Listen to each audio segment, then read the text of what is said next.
Channel. तो आप लोग कैसे हो? आई होप आप सब अच्छे होंगे। मैं भी बिल्कुल अच्छी हूँ। तो आज मैं फिर से आप सभी के लिए एक ऑसम एक धमाकेदार सॉन्ग का रिएक्शन वीडियो लेके आई हूँ। आज मैं जिस सॉन्ग पे रिएक्शन करने वाली हूँ सॉन्ग हमारे सबके फेवरेट, सभी के फेवरेट, दिल को छूने वाले star, trending star Khesari Lal Yadav का गाइस सॉन्ग का नाम है सेंटर पर रेंट। गाइस बहुत ही ऑसम सॉन्ग है।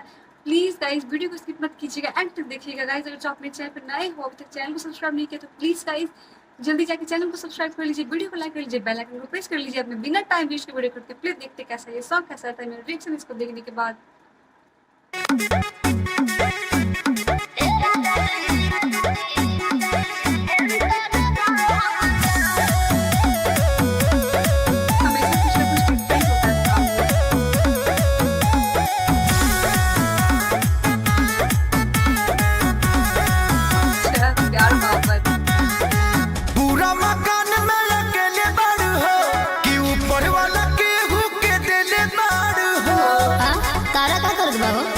सुना ना पूरा मकान में अकेले बाड़ू हो कि ऊपर वाला के भूखे दिले बाड़ू हो।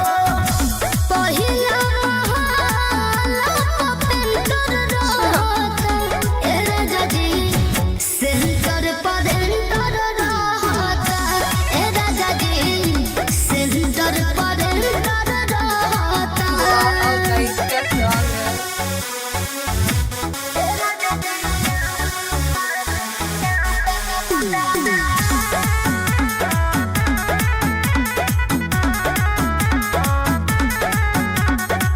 नया लोहर बाड़ू तू मकनियो बनाया टाइम से लेत रही हो रानी किराया ले लिया सदियों सना पैसा। अच्छा रहुआ तो राजा जी समास नहीं खे सब बाबा बिल्डिंग में घास नहीं खे मेरे दिल में रखल बानी सोहल कहता ए राजा जी सेंटर पर एंटर रहता ए राजा जी सेंटर पर एंटर रहता।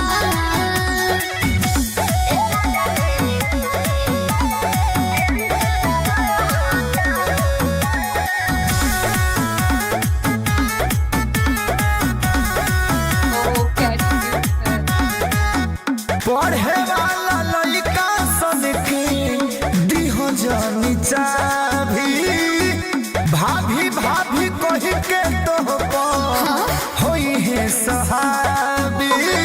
ठीक बजे बुझलू अरे कृष्णा पे दर्द खेसारी हो केहू न करी बरियारी हो भीतर जानी रोआ देखे हाथ बहता ए राजा जी सेंटर पर एंटर रहता ए राजा जी सेंटर पर एंटर रहता।